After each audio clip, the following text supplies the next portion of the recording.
ಕನಸಿನಲ್ಲಿ ಬಂದ ಆಂಜನೇಯ ಸ್ವಾಮಿ, ಧರ್ಮ ತೊರೆದಿದ್ದ ಕುಟುಂಬ ಮರಳಿ ಸ್ವಧರ್ಮಕ್ಕೆ. ಕ್ರಿಶ್ಚಿಯನ್ ಧರ್ಮಕ್ಕೆ ಮತಾಂತರವಾಗಿದ್ದ ಕುಟುಂಬ ಘರ್ ವಾಪಸಿ. ಕ್ರಿಶ್ಚಿಯನ್ ಧರ್ಮಕ್ಕೆ ಮತಾಂತರವಾಗಿದ್ದ ಕುಟುಂಬವೊಂದು ಇದೀಗ ಹಿಂದೂ ಧರ್ಮಕ್ಕೆ ಘರ್ ವಾಪಸಿ ಮಾಡಿರುವ ಘಟನೆ ಯಾದಗಿರಿಯಲ್ಲಿ ನಡೆದಿದೆ.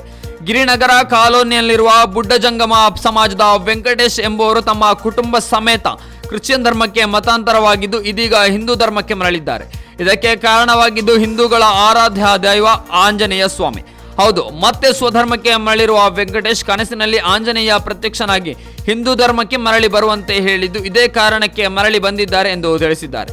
ಕೆಲ ವರ್ಷಗಳ ಹಿಂದೆ ಹಿಂದೂ ಧರ್ಮ ತೊರೆದಿದ್ದ ವೆಂಕಟೇಶ್ ತಮ್ಮ ಪತ್ನಿ ಹಾಗೂ ಇಬ್ಬರು ಮಕ್ಕಳೊಂದಿಗೆ ಕ್ರಿಶ್ಚಿಯನ್ ಧರ್ಮಕ್ಕೆ ಮತಾಂತರಗೊಂಡಿದ್ದರು. ಕ್ರಿಶ್ಚಿಯನ್ ಧರ್ಮಕ್ಕೆ ಮತಾಂತರಗೊಂಡ ನಂತರ ವೆಂಕಟೇಶ್ ಅವರ ಕುಟುಂಬಕ್ಕೆ ಮೇಲಿಂದ ಮೇಲೆ ಪೆಟ್ಟು ಬೀಳಲು ಆರಂಭಿಸಿತಂತೆ. ತಾನು ಅಂದುಕೊಂಡಿದ್ದು ಯಾವುದೂ ಕೈ ಹಿಡಿಯಲಿಲ್ಲವಂತೆ. ಇದರ ನಡುವೆ ವೆಂಕಟೇಶ್ ಅವರ ಕನಸಿನಲ್ಲಿ ಪದೇ ಪದೇ ಆಂಜನೇಯ ಸ್ವಾಮಿ ಬರುತ್ತಿದ್ದು ಹಿಂದೂ ಧರ್ಮಕ್ಕೆ ಮರಳುವಂತೆ ಸೂಚಿಸುತ್ತಿದ್ರು. ಇದೇ ಕಾರಣಕ್ಕೆ ಇದೀಗ ವೆಂಕಟೇಶ್ ಕ್ರಿಶ್ಚಿಯನ್ ಧರ್ಮ ತೊರೆದು ಮತ್ತೆ ಹಿಂದೂ ಧರ್ಮಕ್ಕೆ ಮರಳಿದ್ದಾರೆ ಎಂದು ಹೇಳಿದ್ದಾರೆ.